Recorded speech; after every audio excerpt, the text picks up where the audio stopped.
I don't think I played with many as fast as him. Just straight line, pure acceleration, just run the ball. Like, they can't stop us running the ball. And that was his mentality. He wanted to win at all costs. You guys would come out in 4 or 5 wide receivers one game, and then you'd be like in 3 tight ends the next. We never knew what the heck you guys were going to do.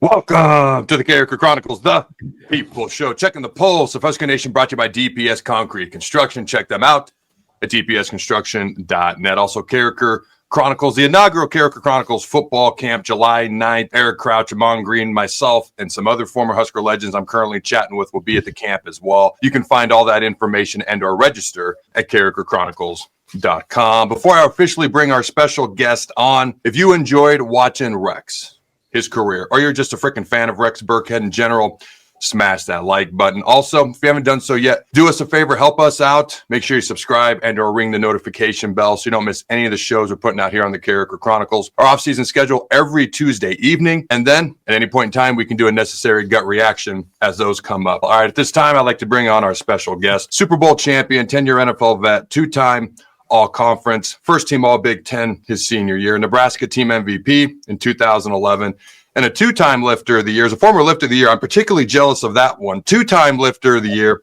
and school record holder. I did not know this. 38 carries against Iowa in 2011. Mr. Rex Burkhead, how you doing, my friend? Adam, I'm great, man. Thanks for having me on the show. Dude, I appreciate you taking the time. I got a whole list of questions I want to get to here. But the first ones that popped into my head, I love talking to guys about other teammates that they had.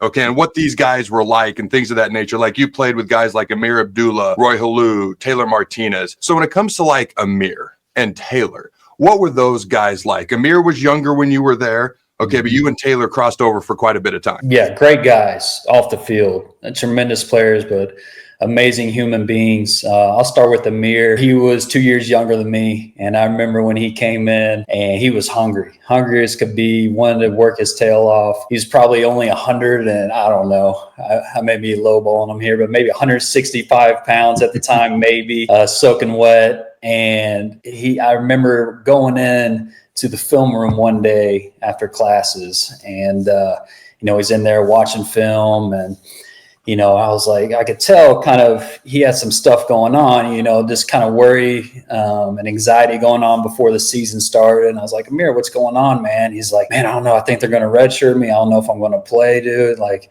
I'm doing whatever I can. And I was like, you know what, AMEER, that's right. You are doing whatever you can. And you're the one sitting in here watching film. I don't see other people sitting here watching film. And so I saw that early on, the greatness he had in him, the work ethic he had. Of course, it's playing out now. And, still continuing his career in the NFL, playing special teams, being a baller on special teams, that being, a highly touted running back coming out. And then now almost extending his career playing special teams is truly, amazing, remarkable, shows his humbleness to be able to do that. Very impressed by AMEER. Of course, Taylor, came in very quiet at the beginning, but fast as could be. And I mean, I don't think I played with many as fast as him, just straight line, pure acceleration. I mean, it was a different level. And, as he kept continuing to develop after that redshirt year, was really cool to watch. And not only that, but just his leadership as well, taking command of the huddle was really cool, and just special to be his teammate. Yeah, it's interesting. And I got a follow-up. I didn't have this actually originally until later on, but the next follow-up question is a little bit of a jump ahead since we're talking about Taylor. But you look at a guy like Will Compton, arguably in the NFL for 10 years. All right, started on special teams. AMEER ABDULLAH, a 10-year NFL vet, still in because of special teams in part. Niles Paul was the special teams captain out in D.C. for a while. I don't know if folks remember that. All right, so we are jumping ahead a little bit. There's a couple things I've always wanted to ask somebody about, and you are the guy because you're here today and you were there at this point in time. 2010, Texas A&M, 9-6 was the final score. The bad guys won, 16 penalties, but Bo Pelini and TAYLOR MARTINEZ had a heated exchange, more one way than the other, on the sidelines. Dude, I looked this up today. There were New York Times articles written about this game. I didn't even know that at the time. All right, there was rumors that maybe things happened in the locker room. Maybe they didn't. Maybe Taylor's dad was involved. I don't know. 15 years later, what are you comfortable sharing with the fine folks at home about what you saw and experienced that night? Yeah. I mean, it was a crazy game. I think A&M broke the student section record for that game. So the environment was, definitely intense. My wife was actually there at the game right now. She's an Aggie, Ward, Nebraska, in the A&M student section, though. So, Okay. I knew she was the one after that. Yeah. Oh, there you go. Yeah. I mean, I remember, of course, the whole interaction on the sideline. And I think, everybody respected Bo so much, though. Even Taylor did. It's like he's getting on to me, but he's getting on me for the right reason. He never got on to someone for the wrong reason. And Taylor, he was man enough. He took it off the chin and, ultimately came back. They made amends. They had a great relationship afterwards, and we're totally fine. And, that's what you want in, not only in your coach, but also in your quarterback. I mean, Taylor was tough as nails, and he could get chewed out like that and, bounce back the next game and be totally fine. I think that showed, not only the maturity of Taylor, but just going forward after that, he was, totally different leadership wise, did a tremendous job. And so just one of those deals. You see it, in the NFL, you see it on college sidelines, players and, coaches interacting. And I think, the normal everyday fan doesn't understand that's, kind of a part of it. It happens more often than people know, whether that's in the meeting rooms or in practices. Yep. And then, as a player and coach, you make up and then you move on and you go forward. Yeah, as far as the inside, scoop of all that, I mean, that's, basically what it was and how it all happened. And ultimately it, they got better, made amends, and, grew up after that. All right, let's talk about another game from the time you played. Much more enjoyable ending to that game. The largest comeback in Nebraska football history, 2011 versus Ohio State. All right, you're halfway through the third quarter. Down 3 touchdowns, 21 points, 27-6. Levante David gets a strip fumble and recovery of quarterback Braxton Miller. The turning point of the game, you guys scored 28 unanswered points after that. The play that sticks out to me when it comes to you specifically, you had a big swing catch out of the backfield. You made a couple of guys miss, took it in for the touchdown. You guys ultimately won 34-27. Take me through kind of the process of that game. At halftime, you guys are down big. You're like, you got maybe 22 minutes left in the game, a quarter and a half. You're down by 3 touchdowns. All of a sudden, the tide changes. Talk me through the timeline of that game as it unfolded. Pretty much first half, we couldn't execute at all. And, it was one of those things we knew we were down at halftime, of course, just looking at the scoreboard and, but we knew we were much better than we were playing. And we knew if we executed, got things rolling, that we'd be able to get some momentum and at least get it back to a decently close game. And, I remember sitting there at halftime, looking over, talking to some of my teammates, being like, we're not out of this. I mean, we can do so much more here and to get this going. And so, like you said, we came out, we knew second half was going to be a no huddle. Every single possession game, and we were ready for it. We had trained all through training camp, the off season, for that moment. You could tell on some of the, either runs I had or some of the other guys had, we had no legs going, but we weren't as tired as the other team. If you're really watching the film, watching the plays, they can't even get to the ball carriers. They're huffing and puffing. And ultimately it came down to who was going to be mentally tougher and who was physically tougher as well. And so we got it done. Of course, you mentioned Levante's, forced fumble, huge play in the game, big momentum switcher there. And we just got it rolling, man. And, definitely probably my most memorable game there for sure. All right. So after the game, Bo wasn't too thrilled that some of the fans left early for the game. He had a private, heated conversation, which became public. And here's something I don't think I've ever shared. When Scott Frost first became the head coach, that was one of the first things he brought up to me about who he could trust within the football facility. And I remember when this got leaked, I was with the Skins out in DC, and I was pissed that it got leaked. But what was your guys' reaction in the locker room to Bo's comments or them being leaked or whatever? Yeah, well, as a player, of course you don't like, hearing boos, but that's also, the fans that they can do what they want. They're at the game. If you're not performing well, and that's the reaction. That's what it is. And so, Bo was, emotional at the time, and after a big win, intense win, and of course, this kind of, reeling his thoughts. Having a recorder in your office or room is kind of, crazy and all that. I think ultimately that's what it came down to. I don't think he won. I think he says all the fans in the recording or whatever. I mean, he was upset. And as a coach, he's a competitor. Of course, he doesn't want to hear boos, at the game. But as I said, the fans can do what they want. As players, we weren't happy hearing that going in at halftime, and it, kind of gave us some motivation to go out there and prove to them that we are a good team and we know what we're capable of, and we're going to show you. All right, ladies and gentlemen, I want to give a special shout out and a special thank you to all of our sponsors who've been with us, whether it's been a short time, a long time, like DPS Concrete Construction, Jason Armstrong have been with us for 3 or 4 years. I want to give a special shout out and thank you to them for the business relationship, the partnership. They've obviously received the benefits. The fine folks of Nebraska have obviously enjoyed DPS Concrete Construction. Check them out at dpsconstruction.net for all your concrete and retaining wall needs. We also have a brand new partnership with Husker Auto Group. Check them out at huskerautomotive.com. I'm so excited for this new partnership. We have gotten some vehicles from there. They do a phenomenal job. Steve, Brian, they are phenomenal. All right, Husker Auto Group Blitz packages on. Come visit Husker GMC Business Elite for your small business commercial fleet vehicle needs. Husker Auto Group has the vehicle you need, whether it's a half-ton, 3/4 ton, a 1-ton, medium-duty trucks to choose from today. As always, Husker GMC offers the complete Blitz package, located conveniently at I-80 and North 27th Street here in Lincoln. Again, that's I-80, right off of I-80 and North 27th Street here in Lincoln. Check them out at huskerautomotive.com. And we're so excited for our new partnership here at the Carriker Chronicles with Husker Auto Group. Talk to me about I think it's pretty public knowledge that you've got a relationship with the Hoffman family, Team Jack, the unfortunate passing of Andy and Jack Hoffman himself. But talk to me about how that relationship came about, how the family's doing now, whatever you're comfortable sharing. And if people want to make a contribution to Team Jack, how can they do that? Yeah, a lot of, of course, unfortunate things with the Hoffman family past couple years here.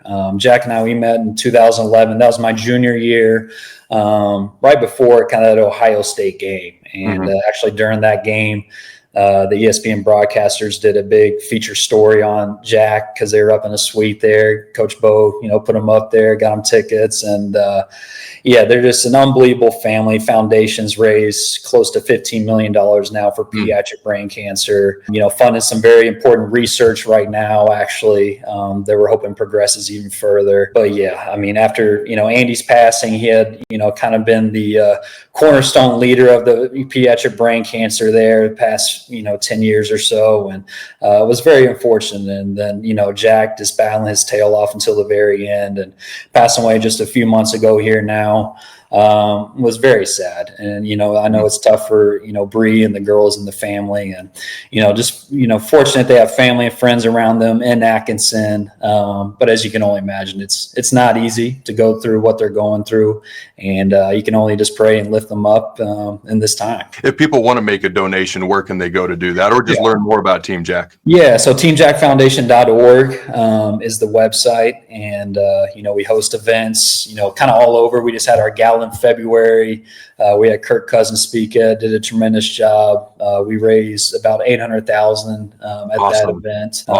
We have a golf event coming up in June 23rd, I want to say. That'll be in Omaha. That's a bunch of former and even some current Nebraska players that will be playing in it. So, you go to teamjackfoundation.org. There's ways to get involved there, and just kind of a list of events that we hold each year. And I think that run that Jack had in the spring game, the touchdown run, that is a memory that I don't think Husker fans are going to ever forget. And spring ball's actually, so this is going to go out a week after you and I are recording it. But as we're recording it, Nebraska's actually having their first spring practice right now. So spring ball's opening up, and it's starting. Now, what's the biggest area that, if you could just pick one, what's the biggest area you'd like to see Nebraska improve on this upcoming football season? I mean, of course, you just want to see gains overall in every, area. And I honestly don't even know if, as the biggest need for them, but I think it always starts up front, whether that's offensively or defensively, and that's year after year. And so it may not be what they essentially need, but I always know if you don't have what it is up front, and then everything behind is not going to fall into place. And so, if I'm a coach or I'm, someone trying to bring in recruits, I'm always looking to start up there. And so if they can get those key pieces, whether that's, blockers for Dylan or whoever for the run game, or even on defense, just to keep that secondary going. They played tremendous last year. I always, think it starts up there. So, that's my take on it. That's a running back who was very popular with his offensive line, ladies and gentlemen. I'm just saying. All right, so the past couple of years, Nebraska's defense has been ahead of the offense, okay? And that's not a slight. One group's usually ahead of the other. Coming into this year, I feel like there's a few more answers on offense, at least what we expect with Dylan and Emmett Johnson, and you bring in all these transfer portal receivers, you're bringing a couple offensive linemen. Hopefully the pieces to the puzzle come together up front. On the defense, there's a lot more newcomers. Not a single defensive lineman starter is coming back, which isn't a bad thing, okay? Yeah. They just haven't had the opportunity to show it yet, and we'll see what happens. But my question for you, and it's a little bit of a guessing game, but I thought it'd be fun. Going into the fall, do you think the defense will be ahead of the offense, or do you think the offense will maybe be ahead of the defense? Oh, man, that's a good question. It is a little of a guessing game there. I'm going to go with Dylan being year 2, kind of with the offense, getting some more momentum after the coordinator switch midway through last season. I'm going to go with offense. Of course, I'm an offensive guy, so I'm going to, say that as well. But I would like to see, and I think he will, have a big jump from freshman year to sophomore year, just mentally being able to process things quicker, see the defense, see the reads. And so I'm going to go with the offense. Yeah.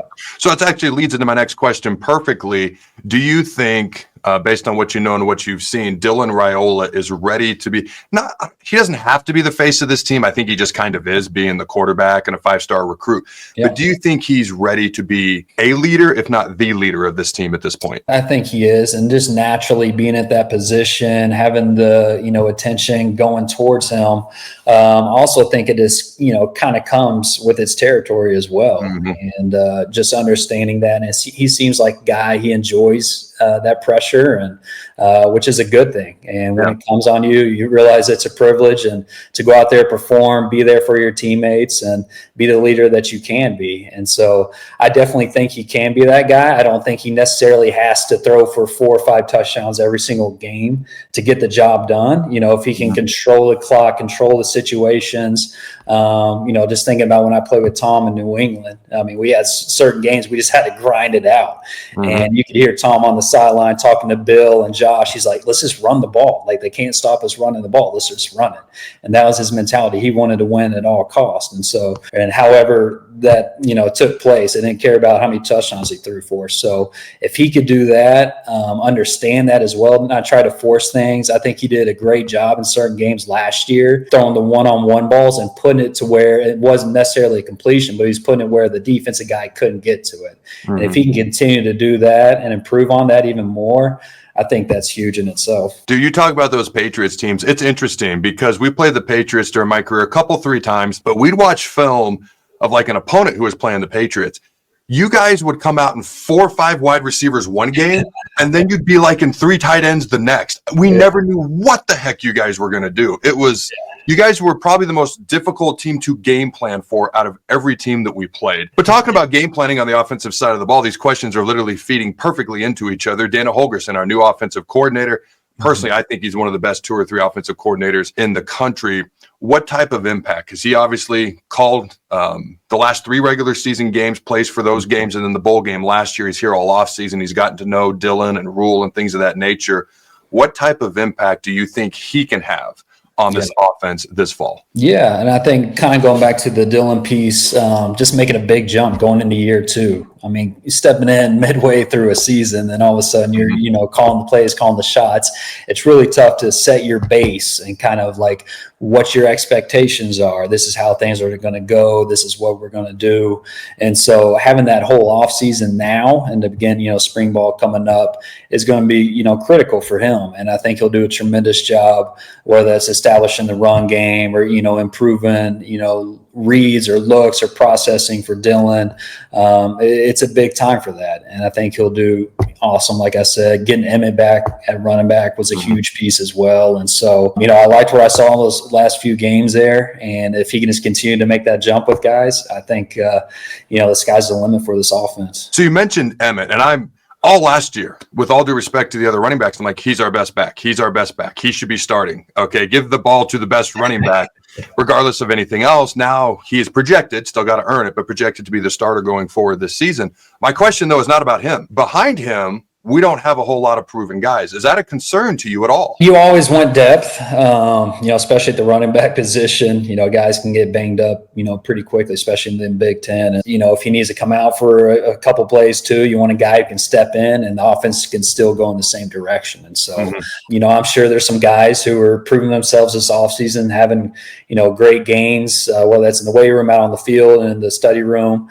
But it'll be yet to be seen until they're out there on the field. And so I look forward to seeing that depth that they have and continue to develop. All right, man. Talk to me about Mike Ekeler, because I'm like, all right, Mike was here, Rex was here. There's not a ton of overlap. I think 2 years, but you guys were there at Nebraska for 2 years at the same time. He's obviously the special teams coordinator here. We need improved special teams play going forward. What should Husker fans know about Mike Ekeler and maybe expect about him come the fall? Yeah, I knew him as, the linebackers coach when I was there, and the guys absolutely loved him. I loved him too. He had great energy. And honestly, as a special teams coach, I feel like he fits that role, like that high energy guy who's going to get the most out of his guys out there. And so I'm excited for it. I'm excited to see what he can do there, whether that's, on kickoff, kick return, whatever it is. I just want to see him getting fired up on the sideline, because I do remember that, I miss that about him. And guys want to play for guys like that. If you have that in your special teams coach, I had it my last couple of years, down in Houston with Frank Ross, who's doing a tremendous job with them. And you'll see him on TV all the time because he's getting fired up, running around, slapping guys' helmets. And that's what you want to fill as that coaching role for sure. All right. So do you have any maybe behind the scenes stories, maybe something about you that people don't know that you'd be comfortable sharing with the fine folks at home? Yeah, I got something, I guess. We can think of some things. There's many out there. I'll give a Nebraska example here in a little bit. I guess, growing up, just because this is kind of a topic I'm seeing in the news a lot lately, and I'm dealing with it now. Youth sports wise, I got a couple boys, 6 and 4, and they play multiple sports. They're in everything, and I'm getting parents even asking me, "Hey, are y'all doing spring football with your boys again and stuff?" And I was like, "No, they're gonna play baseball, one sport at a time." And so I would say I played multiple sports growing up. Most of the guys in the NFL I played with played multiple sports, just because that's on my mind right now, and I've been seeing in the news a little bit. If anybody's watching, you got kids, put them in all the sports, put them in everything. The skills they gain from one sport can be thrown into the other ones they're playing. All right. No specialization early. So I'll get off my soapbox on that one. You are preaching to the choir. I've been coaching youth sports for going on 9 years now. I started when my son was in 3rd grade. Now he's a freshman in high school. I'm not going to add to what you said because I think you nailed it. But yeah, we're on the same page. Yeah, perfect. Okay. Nebraska stories. Oh man, there's many of them. One, just on the field, I remember, Eric Martin, if any of y'all remember him, special teams warrior, would light up any guys running down on kickoff. I'll never forget. I've never seen the whole team, a whole sideline literally go to the kickoff yard line and watch a guy run down the field because they knew he was just going to blast somebody. That's and so awesome. He would literally line up on kickoff, point to the guy he was about to hit. And it was just one of those things you're just like smiling, like laughing because you knew it was going to happen no matter what. And so could you guys still do the wedge on kickoff return when you play? Yes.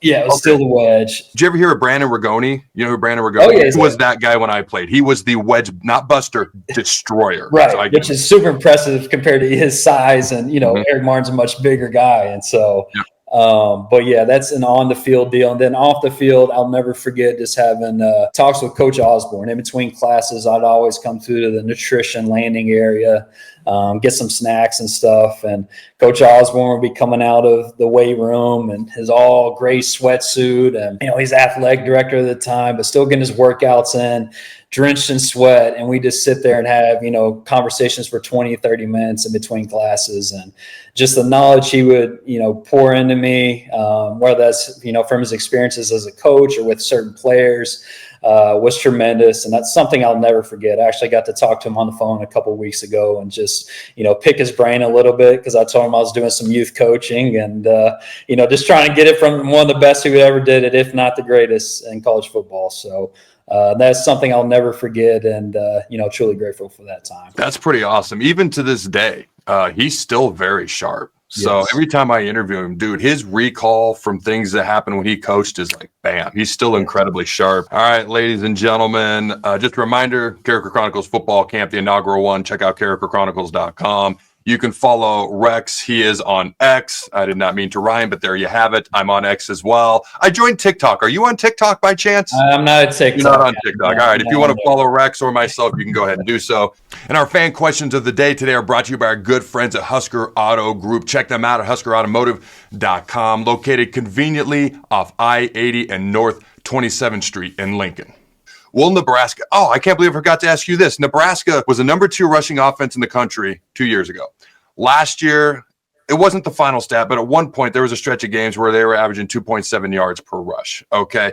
I think they're going to be better at running the ball this year, but what's the biggest key to them being able to run the ball better? Because my first question here for the people at home is, will Nebraska have a top 25 rushing offense in the country? But what are your thoughts on this? I think establishing a few plays that they can really, just call it any time. And they know this is going to be, a 3 to 5 yard run every single time. Like, it doesn't need to be anything explosive, but if you have that in your package, then all of a sudden it opens up everything else. And so if they're getting that push up front, that's where it all begins. And like I said, it doesn't have to be explosive plays every single series, but if they're continuously moving the ball in the run game, getting some push, I think that foundation is really going to help them take off. Those bread and butter plays. You got those bread and butter plays, man. They're hard to stop.